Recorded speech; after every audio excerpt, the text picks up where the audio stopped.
हे चिदान देगा देवा तुझा विसर न व्हावा, गुण गायीन आवडी हेची माझी सर्व जोडी। प्राप्त स्थळी कीर्तन रूपी सेवेकरिता उपस्थित केलेला हा अभंग जगद्गुरु संत श्रेष्ठ वैराग्य शिरोमणी श्री तुकाराम महाराज यांचा 4 चरणांचा अतिप्रसिद्ध असा असून या अभंगद्वारे तुकाराम महाराजांनी भगवंताकडे क्षेमाची मागणी केलेली आहे। विठ्ठला या अभंगात प्रवेशासाठी 2 शब्दांचा आपल्याला थोडासा विचार करावा लागेल। जसा योग आणि क्षेम शब्दाचा थोडक्यात विचार आपण केला त्याप्रमाणे 2 शब्द आपल्या नजरेसमोर आणावे लागतील। त्यातील एक शब्द आहे स्मरण म्हणजे आठवण आणि दुसरा शब्द आहे विस्मरण। विठ्ठला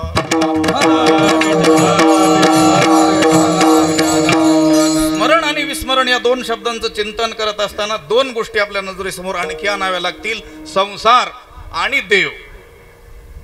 संसाराचं स्मरण घातक आहे, संसाराचं विस्मरण झालं पाहिजे। संसाराच्या विस्मरणात सुख आहे पण संसाराचं विस्मरण जीवाला साहजिक व्हायला तयार नाही।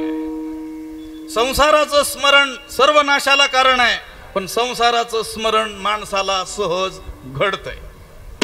आणि एखादा जीव त्या संसाराला विसरू पाहत असेल तर त्याला त्या संसाराचं स्मरण करून देणारे घटक अधिक आहेत। दुसरी गोष्ट देव, देवाच्या स्मरणाचा लाभच लाभ आहे पण जीवाला आपणहून देवाचं स्मरण होणं कठीण आहे। देवाच्या विस्मरणामध्ये हानीच हानी आहे पण जीवाला देवाचं विस्मरण झालेलं आहे। विठ्ठला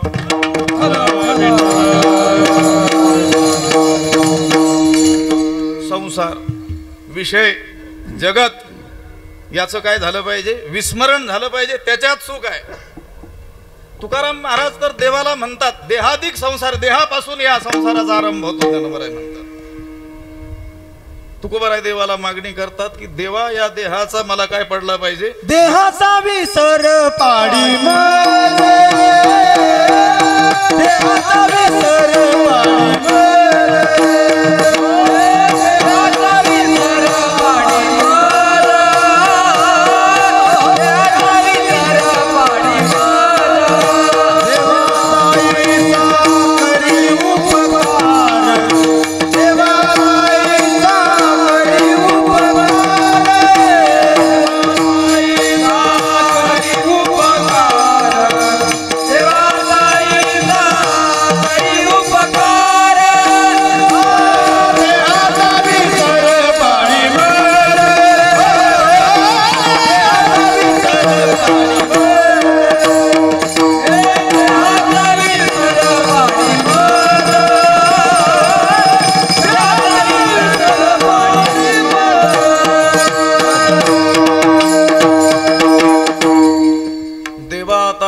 करी उपकार, देहाचा विसर पाडी मज। देहाचा विसर म्हणजे समस्त संसाराचा विसर। त्याने काय होईल, तरीच हा जीव सुख पावे माझा बरे केशी राजा कळवाले। तरच या देहाधिक संसाराचा विसर जीवाला होईल, तरच जीवाला सुख प्राप्त होईल। विठ्ठला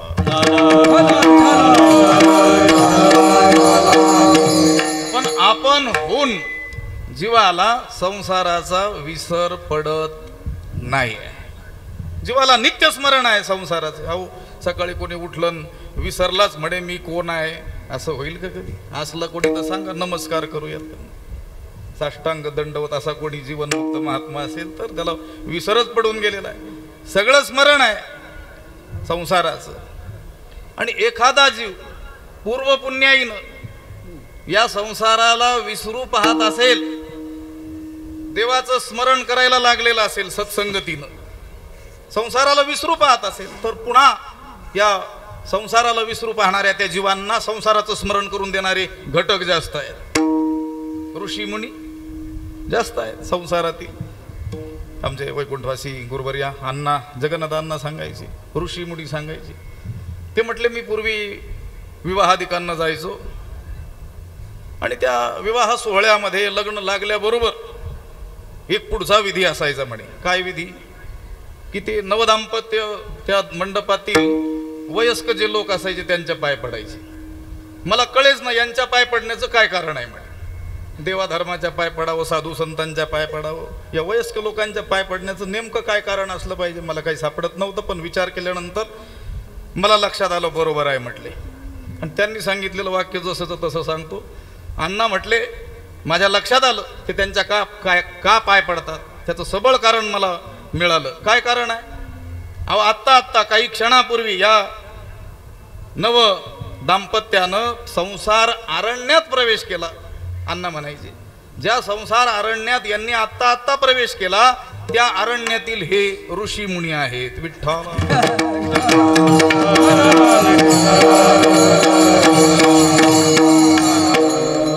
यांचं काम एकच. काय काम? संसाराला विसरू पाहणाऱ्या जीवाला पुन्हा संसाराचं काय करून देणं. येती तुझ्या भजना आड दाविती प्रपंचाचे कोड. विठ्ठला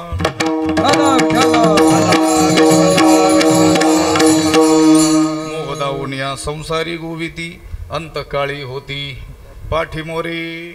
यांचं काम एकच की संसाराला विसरू पाहणाऱ्या जीवाला काय करायचं, पुन्हा संसारात गोवून टाकायचं. उदाहरण सांगतो.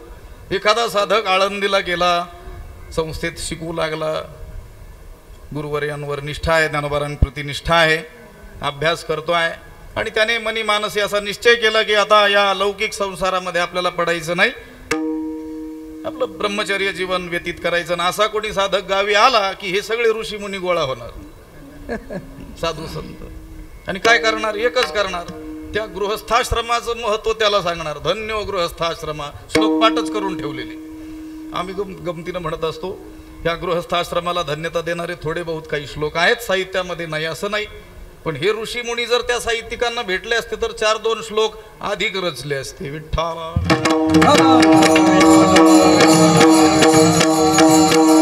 गोष्ट एकच आहे की संसाराचा विसर जीवाला आपण होऊन व्हायला तयार नाही आहे.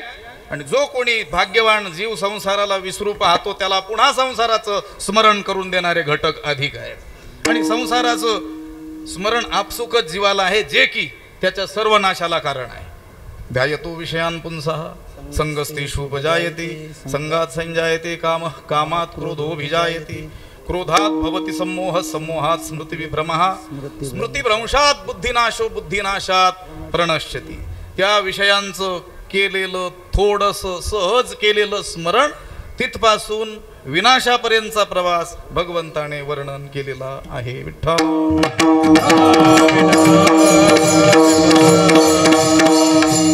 म्हणजे संसाराचा विसर व्हावा, संसाराचं कधी स्मरण होऊ नये. संसाराच्या विसरामध्ये सुख आहे, संसाराच्या स्मरणामध्ये नाश आहे. या दुसरा घटक जो होता देव, देवाचा कधीही विसर पडू नये. पण जीवाला विसर पडलेला आहे. आपुला आपण पया विसर जो धनंजया तेची रूप यया. अज्ञानासी ज्ञानोबरायांनी अज्ञानाचं वर्णन केलेलं आहे. अज्ञान म्हणजे काय?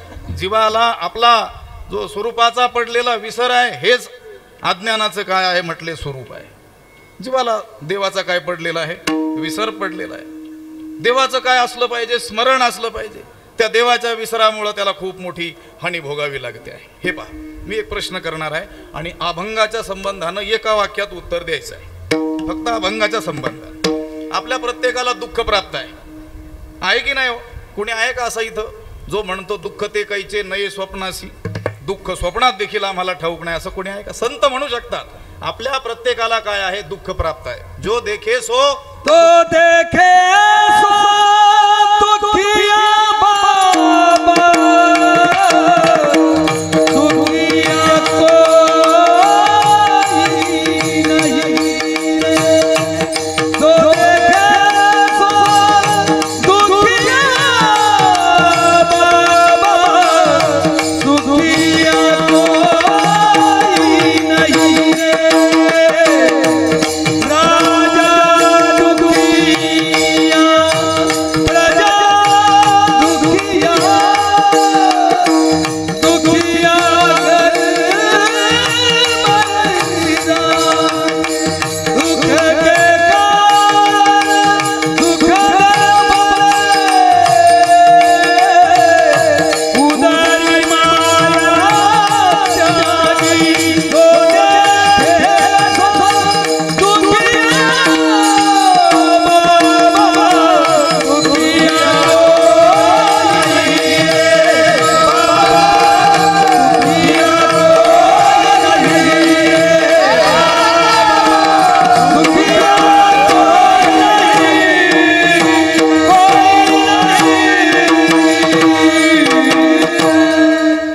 ज्याला पाहावं तो दुःखीच आहे.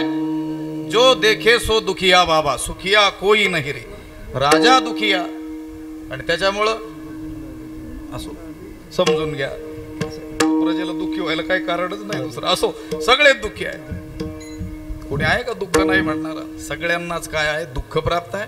आणि आता आपल्याला जर विचारलं तुमच्या प्राप्त असलेल्या दुःखाला काय कारण आहे, अज्ञानामुळे वेगवेगळी उत्तरं येतील. आमच्याकडे धन नाही म्हणून दुःखी आहोत. धनिक म्हणतील आम्हाला आरोग्य चांगलं नाही म्हणून दुःखी आहोत. धनही आहे, आरोग्य आहे, ते म्हणतील आम्हाला प्रतिष्ठाच नाही आहे त्यामुळे आम्ही काय आहोत, दुःखी आहोत.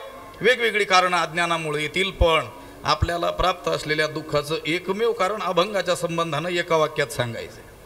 पण दुःख प्रत्येकालाच आहे की नाही हो? ते आमचे गुरुवारी कृष्णदेवा म्हणून जुने संस्थेचे आपले माहीत असतील बाबांना कदाचित, कृष्णदेवा काळे अंतर्मुख महात्मा होऊन गेले. ते सांगायचे प्रत्येकाला दुःख प्राप्त आहे. गरिबांना असा भ्रम असतो श्रीमंत सुखात आहेत. गरिबांना असा उगीच भ्रम असतो श्रीमंत काय आहेत, सुखात आहेत. कोणीच सुखात नाही, सगळ्यांनाच काय आहे, दुःख प्राप्त. एक गोष्ट सांगायचे पहा, ते म्हणायचे एक माणूस एका बाजारात विंचू विकायला आला. आता विंचू कोणी विकतं का? पण आणलंच त्याने विंचू विकायला, काय करायचं आता?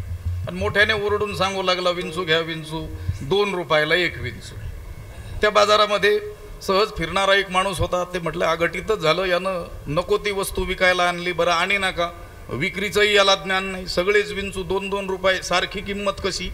त्याच्याकडे आला आणि त्याला सांगितलं बाबा रे, नको ती वस्तू तर तू विकायला आणलीच, पण विक्रीचं तुला ज्ञान नाही. कसं काय ज्ञान नाही? कोणताही विंचू 2 रुपयाला कसा विकतोस? जरा लहान विंचू असेल तर 1.5 रुपयाला 1 रुपयाला विकावा. जुने महात्मे होते, त्यांनी एक गोष्ट सांगितली होती. मोठा असेल तर 2.5 रुपयाला, 2 पेक्षा जास्त का घेईना. काळा विंचू असेल तर थोडी कमी किंमत घ्यायची, तांबडा असेल तर जरा जास्त घ्यायची. तुला विक्रीचं ज्ञान नाही. तो म्हटला नाही, विक्रीचं मला चांगलं ज्ञान आहे. म्हटले कसं काय? अरे लहान मोठा याच्यात तू फरकच करत नाही. तो म्हटला बाबा विंचू लहान असो की मोठा, काळा असो की तांबडा, दणका सारखाच आहे. विठ्ठला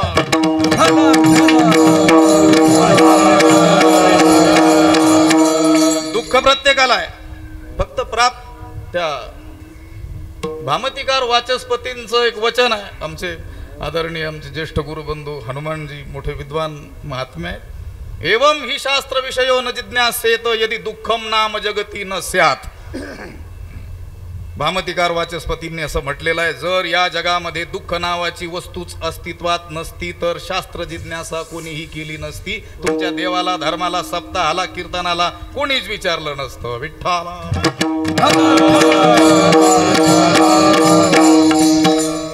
हे मी कीर्तन करतोय, बाबांनी मला बोलवलंय, सगळी उभी आहेत, तुम्ही ऐकतात. याचं खरं कारण माहित आहे का तुम्हाला? काय कारण आहे? आपल्याला दुःख प्राप्त आहे आणि या उपायाने ते दूर होईल अशी आपल्याला आशा आहे, म्हणून इथं आलेलो आहोत. विठ्ठला दुःख आहेच, आपल्याला जायचंय त्या दुःखाच्या मूळ कारणाशी. अभंगाच्या संबंधानं एका वाक्यात उत्तर द्या असं मी म्हटलो होतो. आपल्याला प्राप्त असलेल्या समूळ दुःखांचं एकमेव कारण काय आहे? त्याचं एकमेव कारण आहे आपण देवाला विसरलेलो आहोत. विठ्ठला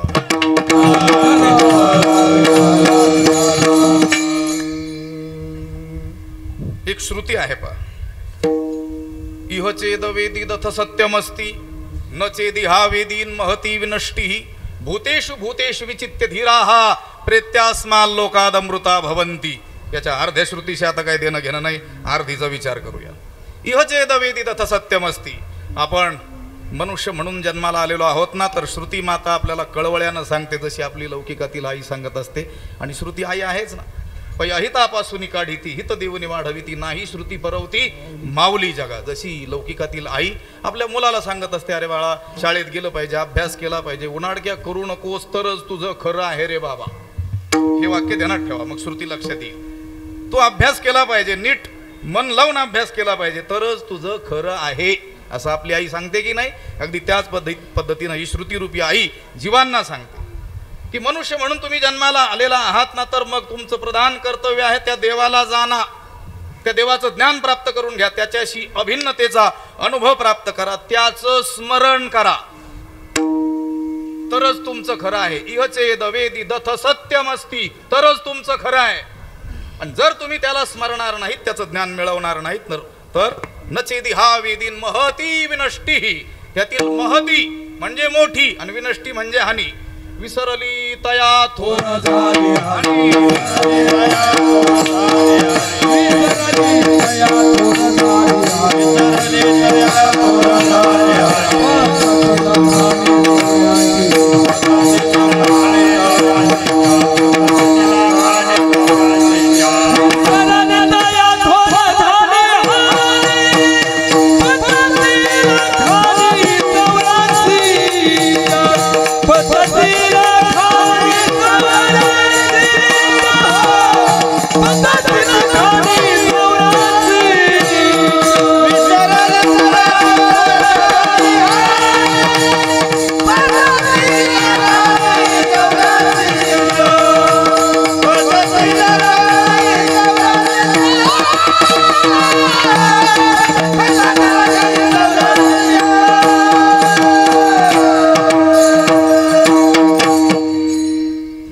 हा वेदीन महती विनष्टी, विसरली तया थोर झाली हानी. महती थोर म्हणजे महती, विनष्टी ही हानी, मोठी हानी झाली. काय हानी झाली? या जीवाला 84 लक्ष योनीमध्ये पुन्हा पुन्हा भ्रमण करावं लागतं. याचं एकमेव कारण आहे हे जीव देवाला विसरले आहे. विठ्ठला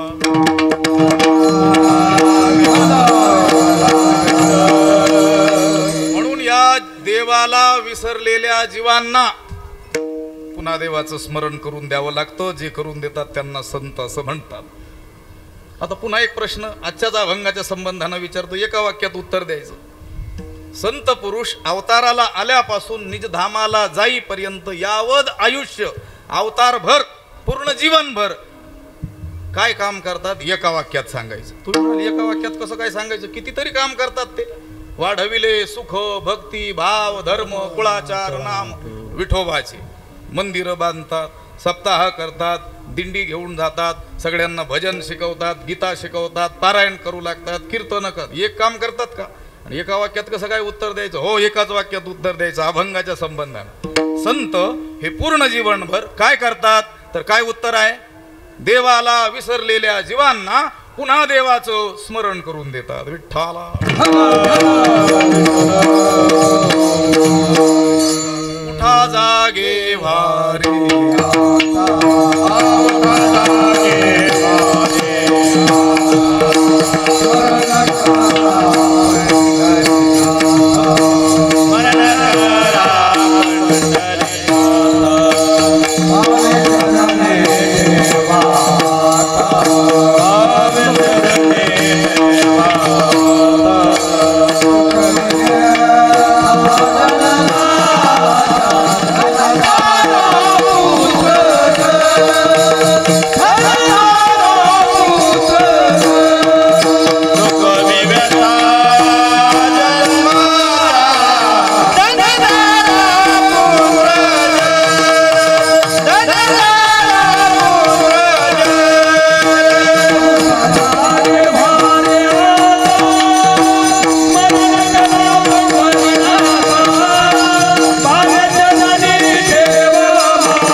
स्मरण करा पंढरीनाथा, भावे चरणी ठेवा माथा, चुकवी व्यथा जन्माचा. स्मरण करा पंढरीनाथा, करा विठ्ठल स्मरण, करा वासुदेव स्मरण, राम राम स्मरा आधी. विठ्ठला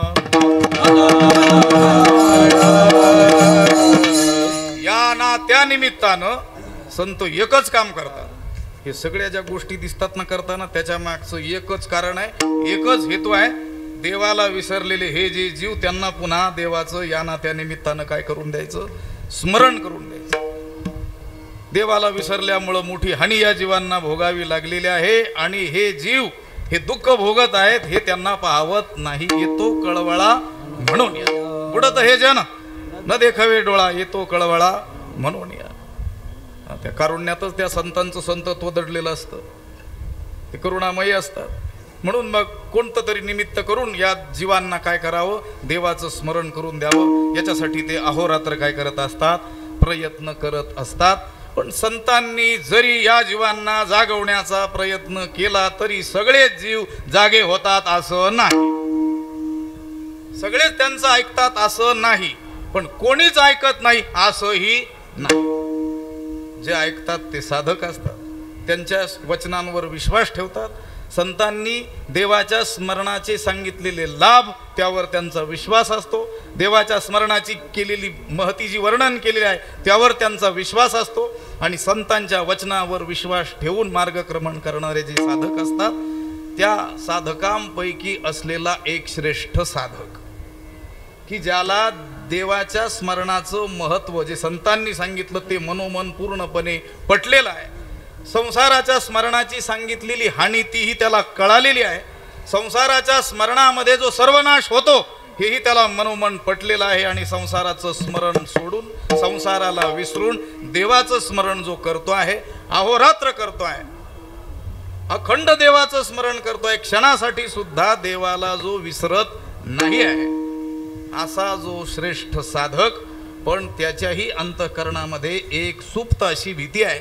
काय भीती आहे की जरी आत्ता या क्षणाला मी देवाचं अखंड स्मरण करत असलो तरी देखील पुढे चालून हे स्मरण माझ्याच्याने असंच चालू राहील की नाही. आणि मी सांगितलं होतं आरंभाला त्याला काही कारण आहेत, त्याचाही तसा अनुभव आहे. काही शास्त्रवचनं देखील त्याच्या पुढे आहेत, पुराणातील काही उदाहरणं, लौकिकातील काही उदाहरणं सुद्धा त्याच्या समोर आहेत. आणि अखंड स्मरण करणाऱ्या लोकांना सुद्धा देवाचा विसर होऊ शकतो. त्याचा विचार थोडासा करणार आहोत आपण, एखादं चरण झालं तर होईल. लक्षात आलं. आम्हाला वाटलं होतं 7 ते 9 कीर्तन आहे, पण मग ते 8 ते 10 कळालं. थोडा उशीर झाला, नाही तर मग बाबांना म्हणता आलं असं 7 ते 9 का केलं नाही. आम्हालाच 15 मिनिटं झालं, त्यांना कसं काय म्हणणार. 7:15 वाजले आम्हाला यायला. पण इथं भजन होतं. आता बाबांची आज्ञा आहे आणि बाबांनी केलेली आज्ञा कुणीच मोडू शकत नाही, कारण त्यांचा स्वभाव अत्यंत सुस्वभावी आहे. असं आहे, लक्षात. त्यांनी एखाद्याला सांगितलं आणि तो नाही म्हटला असं मला वाटत नाही असं काही होऊ शकेल म्हणून. लक्षात आलं का? हा, दुसऱ्या कोणाचं असतं तर मग दुसरं काहीतरी कारण सांगता येतात.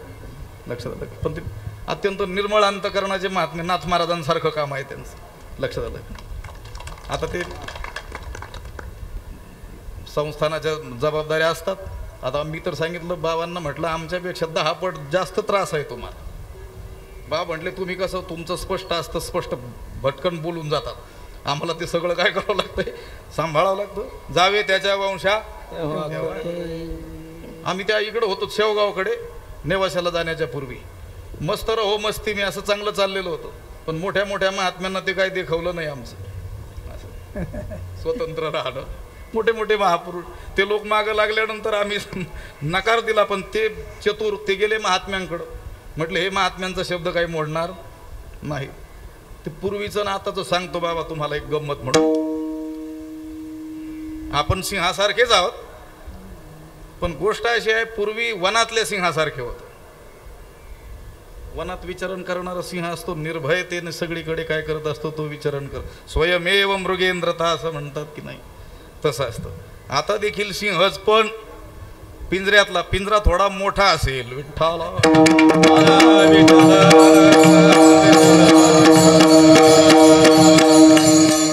जो श्रेष्ठ साधक आहे, संत वचनांवर विश्वास ठेवून देवाच्या स्मरणाला जो लागलेला आहे, अखंड स्मरण करतोय, पण मनामध्ये अशी काय आहे, एक अनामिक अशी सुप्त अशी भीती आहे. पण देवाचं अखंड स्मरण केल्यामुळं, स्मरण भक्ती घडल्यामुळं त्या देवावर झालेला आहे ऋण. आणि देव असा आहे की त्याला कोणाचं ऋण आपल्यावर असावं असं वाटत. पूर्वीचे लोक होते पहा, आपले वाडवडील जुनी माणसं, ती सांगायची आपली अर्धी भाकर खाऊन राहू पण आपल्यावर कोणाचं कर्ज. पण ते जुनं म्हटलं. आता जरा वेगळंच आहे. त्या गाडींवर काही सुविचार लिहिलेले असतात, सुविचार म्हणा, काही वाक्य म्हणा लिहिलेले असतात. एकदा प्रवास करताना एक गाडी पुढे गेली आणि तिच्यावर लिहिलेलं होतं हे असंच, ज्याच्यावर कर्ज. पुढचं पाठ आहे का तुम्हाला? नाही. असं मग ते आताच्या काळाचं, पूर्वीच्या काळातील लोक आपल्यावर कुणाचं कर्ज ऋण असावं असं त्यांना वाटतच नसायचं. देव त्या स्वभावाचा आहे. त्याची कोणी भक्ती करू लागला रे लागला की त्याच्यावर ऋण होतं आणि मग तो काय करतो, त्या ऋणातून मुक्त होण्याकरिता काहीतरी त्याला देऊन काय होतो, मोकळा होतो, आपली मान सोडवण्याचा काय करतो, प्रयत्न करतो. हा जो साधक आहे की जो संत वचनांवर विश्वास ठेवून अखंड देवाचं स्मरण करतोय, स्मरण भक्ती त्याच्याकडून घडते आहे. आता त्या स्मरण भक्तीचं ऋण देवावर झालेलं असल्यामुळं तो देव त्याच्या मागे लागलेला आहे की काहीतरी माग, काहीतरी माग. मागण्याची वास पाहे मुखाकडे, मागण्याची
गडबड करू नका, उठू नका कोणी. मागण्याची आस पाहे मुखाकडे, चिंतिल्या रोकडे मनोरथ. म्हणजे तो देव याच्या मुखाकडे पाहतोय की याने काहीतरी काय करावं, मागावं. एवढी भक्ती त्यांनी करून ठेवलेली असते. आपण देवाकडे मागायला गेल्यानंतर तो म्हणतो जरा अजून भक्ती कर, अजून काही तुझं ऋण झालेलं नाही. ते या निमित्ताने एक गोष्ट स्मरते आहे. गुरुनाम गुरु जोग महाराज, जोग महाराजांच्या जीवनातला प्रसंग सांगतात. अरे तुम्ही शूटिंग लावून ठेवलंय पण काय अडचण नाही, आपल्याला काय कोणाची काय भीती आहे का काय. जोग महाराजांनी एवढी उपासना आणि एवढी भक्ती केली ज्ञानोबारायांची, ज्ञानोबारायांनी त्यांना आज्ञा दिली. असं सांगतात की आता तुम्ही काय करा, कीर्तन करा, लोकांना शिकवा, ज्ञान द्या. आता ही उपासना, ही ज्ञानार्जन, ही साधना पुरेशी आहे. ज्ञानोबारायांनी काय केलं, त्यांना सांगितलं आता इथून पुढे तुम्ही लोकांना शिकवा, कीर्तन करा, ज्ञान द्या लोकांना. म्हटले मग ही गोष्ट आम्हाला कशाला सांगितली. म्हणजे त्यांनी एवढा अभ्यास केला की ज्ञानोबारायांना सांगावं लागलं आता अभ्यास पुरेसा आहे, आता काय करा तुम्ही लोकांना शिकवा, ज्ञान द्या, कीर्तन करा. म्हटले याच्यातून काय सांगायचंय, गमतीनं सुचलं म्हणून सांगतो. ज्ञानोबारायांनी पुन्हा काही लोकांना सांगण्याची गरज आहे. काय, आता कीर्तन बंद करा, थोडा अभ्यास करा विठ्ठला.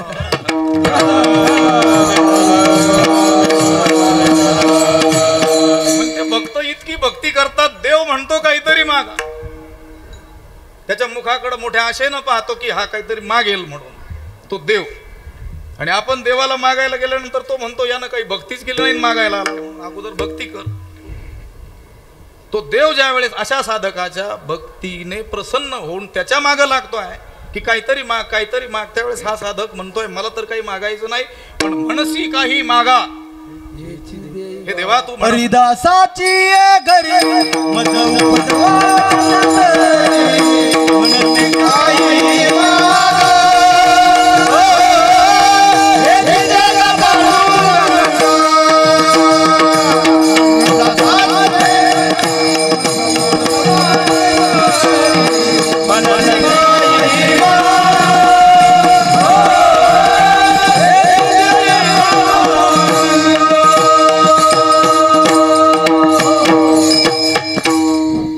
तोच भाव आहे की हरिदासाच्या घरी जन्मांतरी मला जन्म दिला पाहिजे. कशासाठी, त्या हरिदासाच्या घरी तुझं नित्य स्मरण असल्यामुळं मला तुझा काही विसर होणारच नाही. मनसी काही मागा हेची देगा पांडुरंगा. हेची देगा म्हणजे काय, अभंगाचं पहिलंच. हेचे दान देगा देवा, देवा हेचे दान देगा देवा, देवा हेचे दान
देवा तुझा विसर न व्हावा गा, म्हणजे अरे देवा मला तू हेच दान दिलं पाहिजे, तुझ्याकडून याच दानाची मला अपेक्षा आहे. कोणतं? तुझा विसर न व्हावा, तुझा विसर मला कदापिही होऊ नये. तुझा विसर होण्याचे अनेक प्रसंग जरी माझ्या जीवनात उपस्थित झाले तरीही त्या प्रसंगीही मला तुझं अखंड स्मरण राहिलं पाहिजे, हे दान तू मला दिलं पाहिजे. मी अगोदर बोलून गेलो होतो, श्रेष्ठ साधकाच्या मनामध्ये असलेली एक अनामिक अशी सुप्त भीती. काय भीती? की आता मी देवाचं स्मरण करतो आहे हे खरं आहे, पण पुढे चालून या संसाराच्या मायेच्या रहाटगाडग्यात अडकलोन देवाचा विसर जर मला झाला तर. पण मी बोलून गेलो होतो काही शास्त्रवचनं त्याच्या समोर आहेत, भल्या भल्यांना सुद्धा काय होऊ शकतो, विसर होऊ शकतो. आणि त्यांचाही एक अनुभव एका ठिकाणी वेगळ्या भूमिकेतून तुकाराम महाराजांनी मांडलेला आहे, तेही चरण मी आपल्याला सांगणार आहे.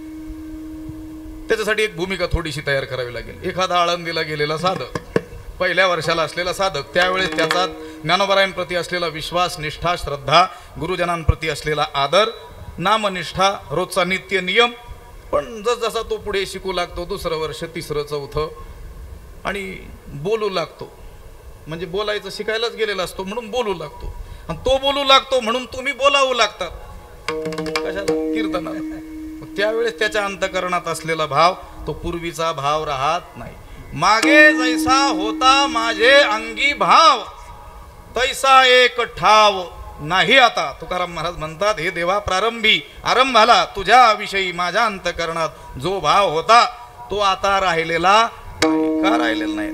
त्या शांतीब्रह्मनाथ महाराजांचं चिरंजीवपद एक प्रकरण आहे, छोटस साधकाची एक ती रोजची संध्याच असली पाहिजे. खरं तर म्हणती, उद्धारावया हा हरीचा अवतार. लोक म्हणत असतात, महाराज तुमच्या रूपानं माऊलीच भेटल्या. तर लोक म्हणतात बिचारे, त्यांची श्रद्धा असते, पण आपण मनावर किती घ्यावं. विठ्ठला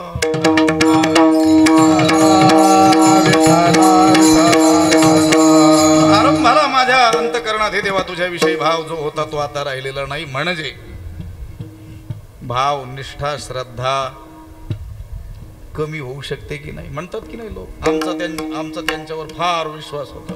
मग कुठं गेला पळून? लक्षात आलं. काही शास्त्रवचनं देखील आहेत. एक श्लोक सांगणार आहे मी, मायापंचक नावाच्या प्रकरणातील. हनुमंजाय चुकलं तर सांगा मला काही. पहिला श्लोक, गरिबी हटाव योजना, प्रातिनिधिक एक बघायचं आपल्या वेळेनुसार. मोठ्यात मोठा महान विद्वान, पण त्याला देखील आपल्या विद्वत्तेचा विसर कसा पडू शकतो? पहिला श्लोक आहे मायापंचकातील. श्रुती शत निगमांत शोधकान अप्यह धनादि निदर्शनेन सद्यः कलुषयती चतुष्पदाद्य भिन्नान अघटित घटना पटीयसी माया. त्या पाचही श्लोकांना हेच ध्रुवपद आहे. माया कशी आहे? होत्याचं नव्हतं करण्यामध्ये पटू आहे, चतुर आहे, कुशल आहे, निपुण आहे. काय करते ती? मोठ्या विद्वानाचं उदाहरण दिलेलं आहे. श्रुती शत निगम अंत शोधकान, ज्याने शेकडो श्रुती ग्रंथ आणि शेकडो शास्त्र ग्रंथ अभ्यासलेले आहेत.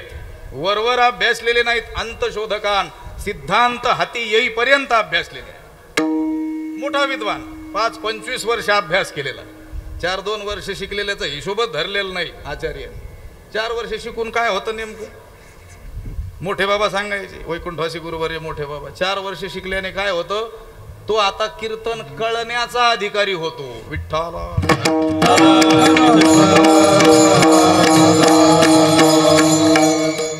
कळण्याचा म्हटलं बरं कमी, कळणे करणे फरक आहे की नाही? हा कळला पाहिजे फरक. थोड्या बहुत आता ते खेड्यापाड्यात तर वेगळंच आहे. 15वा अध्याय जरी एखाद्याला वाचता येत असेल आणि 15 चुका करत असेल तरी लोक म्हणतात आमचे महाराज फार विद्वान आहेत. विठ्ठला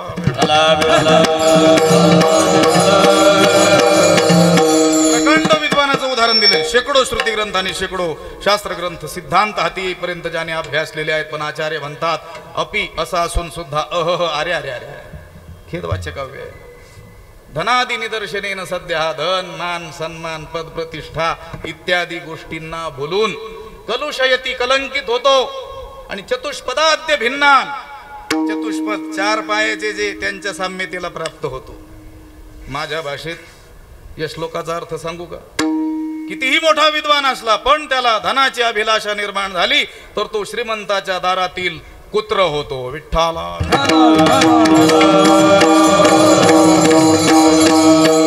झाले लोभाचे मांजर भीक मागे दारोदार.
मोठा विद्वान ती विद्वत्ता प्राप्त करायला काय साधे कष्ट त्याला झाले असतील तर करिता जाती भोकसे बुद्ध्याधिकांचे ज्ञानमाराय म्हणतात. विवेक श्रवणे खरपुसे हे श्रवण करत असताना ज्ञान मिळवत असताना बुद्धीला भोक्षे पडण्याची काय येते वेळ येते. एवढं ज्ञान संपादन केल्यानंतर सुद्धा त्याला आपल्या ज्ञानाचा विसर पडला.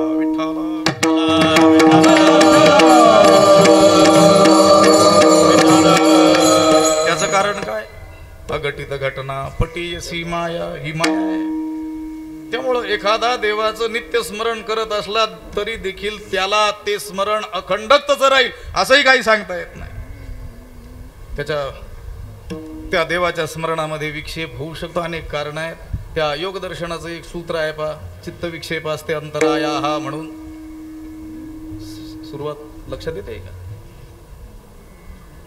व्याधी स्त्यान संशय प्रमाद आलस्य अविरती भ्रांती दर्शन अलब्ध भूमिकत्व अनवस्थितत्व आणि चित्त विक्षेपास्ते अंतराया विठ्ठल.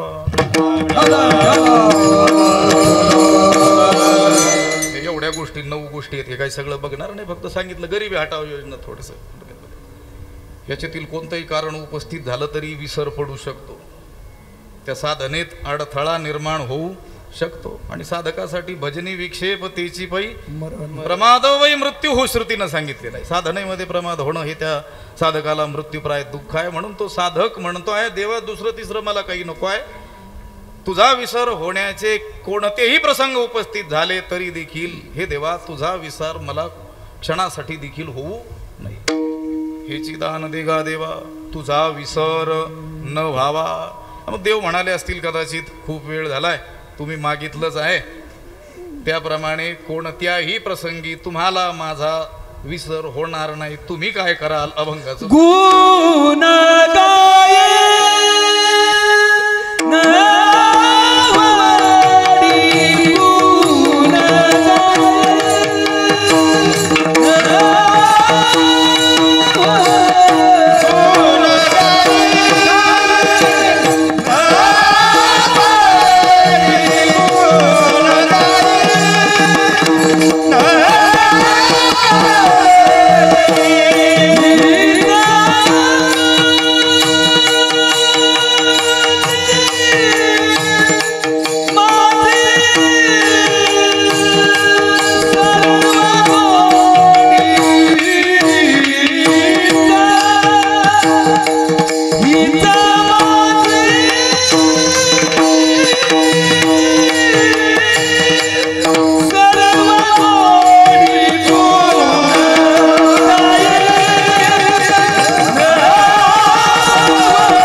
गाईन आवडी हेची माझी सर्व जोडी. तुकाराम महाराज म्हणतात, देवा तुझे गुण आवडीनं मी गाईन आणि तुझे गुण आवडीनं गाणं यालाच मी माझी सर्व मिळकत समजेन. हेची माझी सर्व जोडी, सर्व जोडी हेची सर्व जोडी. हे हिन तेही नाही, दोरी पेवारी ते आपल्यासाठी. ते म्हणतात तुझे गुण आवडीनं गाणं यालाच मी माझी सर्व जोडी समजेन. नामसंकीर्तन वैष्णवांची जोडी. वैष्णव कोण? नामसंकीर्तन हीच ज्याची काय आहे मिळकत आहे. विठ्ठला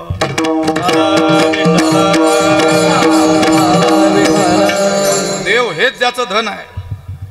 तुका म्हणे धन ज्यांचे निज नारायण. नारायण हेच ज्यांचं काय आहे धन आहे. देवाचं स्मरण हीच ज्यांची काय आहे संपत्ती आहे. गुण गाईन आवडी हे देवा तुझे गुण मी आवडीनं गाईन. आता देवाचे गुण आवडीनं गाण्याकरिता 3 गोष्टींची आवश्यकता आहे.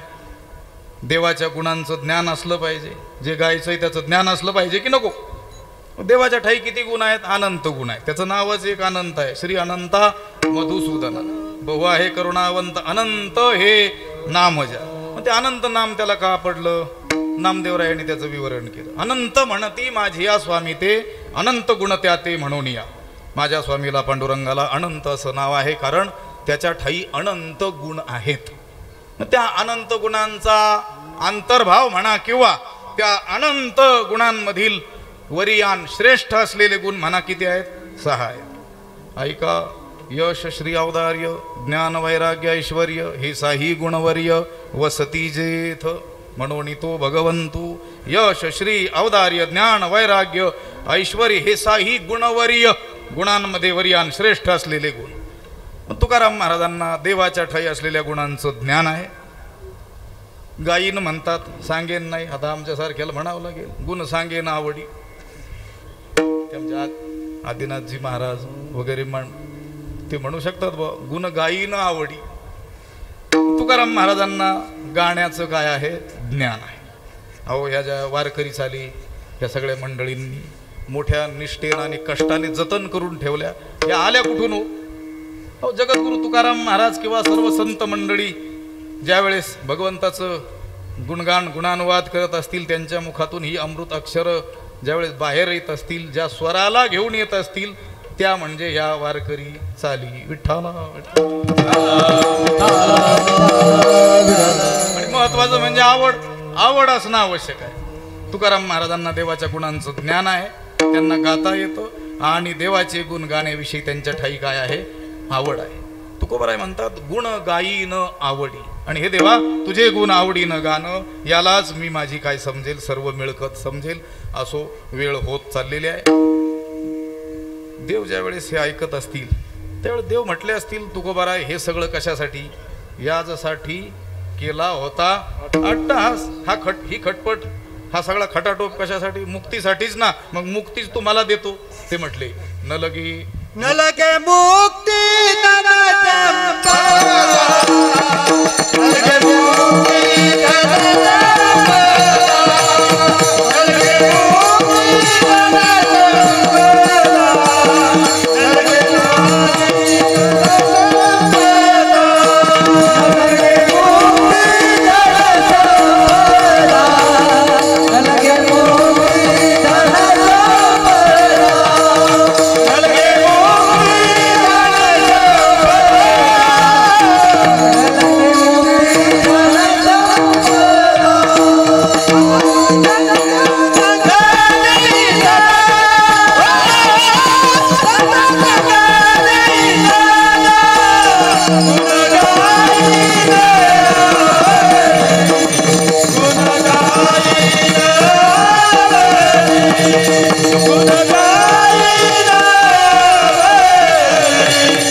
आणि संपदा. कारण धन म्हणजे संपदा, संपदा म्हणजे धन. पुन्हा कशाला 2-2 शब्द वापरतील? मला मुक्तीही नको आणि तुमची संपत्तीही नको. आता मुक्ती नको म्हणजे मुक्तीच्या विरोधात आहेत का तुकोबाराय? नाही. तुका म्हणे मुक्ती परिणिली नोवरी आता दिवसचारी खेळीमेळी. मग तिथं अध्यारूत पद घ्यायचं. काय पद घ्यायचं? फुकटात नको. लक्षात आलं? मुक्ती नको म्हणजे कशी नको? फुकटात नको. ती मी माझ्या पुरुषार्थाने मिळवील. तो पुरुषार्थाचा विषय आहे. पण स्वतः पुरुषार्थानं न मिळणारी एक गोष्ट आहे, देवाच्या कृपेनं जी शक्य आहे, ती म्हणजे सत्संगती. मुक्ती पुरुषार्थाने मिळू शकते, पण सत्संगतीसाठी देवाचीच कृपा आवश्यक आहे.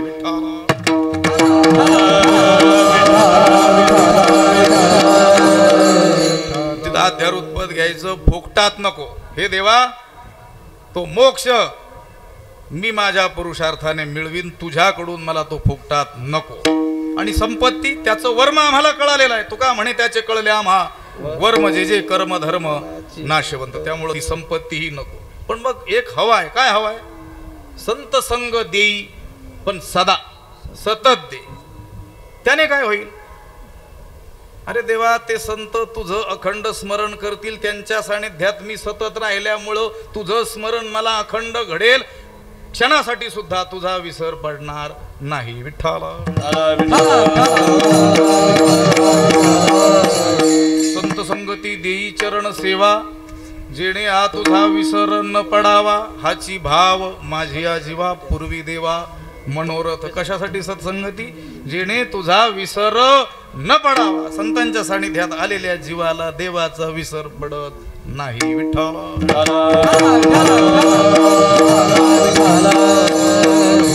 न लगे मुक्ती आणि संपदा, संत संग देई सदा. तुकाराम महाराज हे सगळं देवाशी जवळजवळ 8 वाजल्यापासून बोलत होते.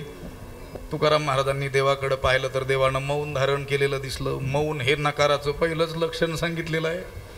मौनम काल विलंबश्च प्रयाणम भूमी दर्शनम भ्रुकुट्यन्यमुखी वार्ता नकार षडविध स्मृता. हा नीतिशास्त्रकारांनी ही नकाराची 6 चिन्ह सांगितलेली आहेत. आपण एखाद्याकडे काही वस्तू मागायला गेलो आणि त्याला ती द्यायची नसेल तर ह्या 6 चिन्हावरून कळते. पहिलं चिन्ह आहे मौन. देवानं मौन धारण केलेलं दिसलं. तुकोबारायांना वाटलं देवाला हे द्यायचं काही मनात दिसत नाही, पण देवानं हे एकाएकी द्यावं तरी कसं? आपण ही मागणीच अशी केलेली आहे की देवानं ती एकाएकी आपली मागणी पुरवावी तरी कशी, म्हणून तुकोबाराय देवाशी बोलतात. बरं थांबा थोडंसं, मी नेऊन घालतो तिथपर्यंत तुम्हाला. शेवटच्या चरणाचा भाव, सुखे जे पद आहे ना, त्याच्यासाठी थोडा प्रपंच करावा लागेल. जुन्या लोकांकडून ऐकलेला आहे. आपण एखाद्याकडे एखादी वस्तू मागायला गेलो, ती वस्तू त्याच्याच्यानं त्या दिवशी देणं शक्य नसेल तर तो म्हणतो ही दुसरी घेऊन जा. आपण म्हणतो नाही मला तीच वस्तू हवी आहे, तो म्हणतो नाही आज तर काही देणं शक्य नाही. मग आपण काय म्हणतो, आज देता येत नसेल हरकत नाही, मी पुन्हा येईन वस्तू नेण्याकरता, म्हणजे उद्या येईन परवा येईन. तो माणूस म्हणतो तुला येण्या जाण्याचा हेलपाटा पडेल. हा म्हणतो त्याची काळजी तू करू नकोस, मला हेलपाटा पडला तरी चालेल पण मला तीच वस्तू दिली पाहिजे. असं घडतं की नाही? अगदी तसंच तुकोबाराय देवाला मागत होते. देवानं मौन धारण केलेलं दिसलं. तुकोबारायांनी मनामध्ये विचार केला, देवानं एकाएकी द्यावं तरी कसं, मागणी एवढी मोठी केलेली आहे. म्हणून ते देवाला म्हणाले असतील कदाचित, देवा आज आता या क्षणाला ही मागणी पूर्ण करावी असं माझं काही म्हणणं नाही, त्यासाठी मी जन्माला यायला तयार आहे, पुढच्या जन्मात का होईना हीच वस्तू दे. मग देव म्हणाले असतील, तुकोबा जन्माला यायचं काय सोपं आहे का? गर्भवासाचं दुःख भोगावं लागेल आणि तुम्हीच सांगितलेलं आहे, काय सांगू गर्भीची यातना म्हणून. मग गर्भवास तुम्हाला भोगावं लागेल. तुकोबाराय म्हणाले असतील, देवा त्या गर्भवासाचं दुःख भोगायचं माझं मी पाहिन, पण मला हेच दिलं पाहिजे, तू सुखासुखी मला गर्भवासात घाल. अभंगाचं शेवटचं Yeah.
कशाची? खोटं बोलण्याची.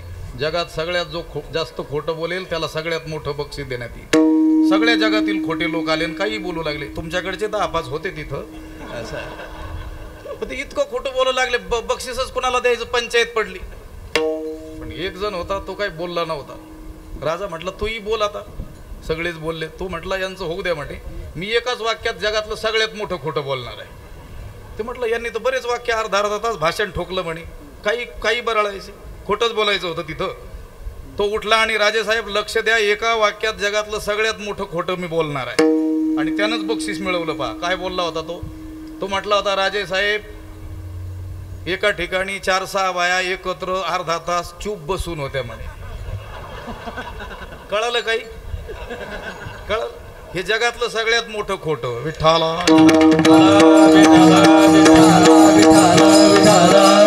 ही मागण्याची चतुरता आहे. एखाद्याने म्हणावं मला तुम्ही 100-200 कोटी रुपये द्या, त्यानंतर मी आनंदाने गरिबी भोगायला तयार आहे.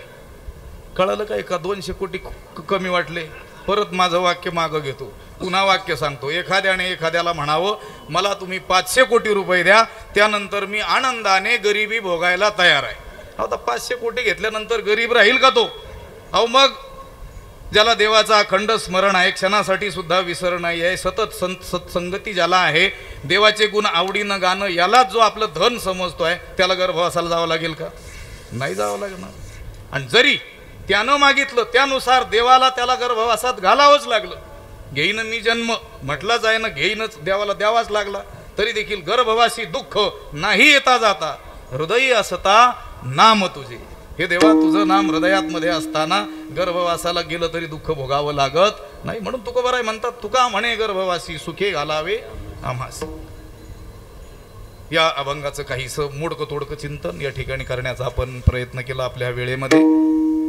आदरणीय आमचे ज्येष्ठ गुरुबंधू असलेले गुरुवर्य जनार्दनजी स्वामी महाराज, त्यांनी मला ही सेवा करण्याची आज्ञा केली आणि त्यांची आज्ञापालन म्हणून मी या ठिकाणी उभा आहे. मी आरंभाला बोलल्याप्रमाणे अनेक ज्येष्ठ मंडळी, वारकरी मंडळी, महाराज मंडळी या ठिकाणी उपस्थित आहेत. आमचे ज्येष्ठ गुरुबंधू रामेश्वर महाराज शास्त्री स्वामीजी महाराजांकडे आमच्या अगोदर ते शिकले, स्वामी भारतानंद गिरीजी महाराजांकडे, उद्धवजी महाराज, अनेक संत महंत मंडळी या ठिकाणी उपस्थित आहेत. सगळ्यांच्या उपस्थितीमध्ये महाराजांची आज्ञा पालन म्हणून या ठिकाणी सेवा करण्याचा हा योग आला. झालेली सेवा भगवंताच्या चरणी, मोठ्या बाबांच्या चरणी समर्पित करून या ठिकाणी आपण थांबूया. विठ्ठल जय जय विठ्ठल.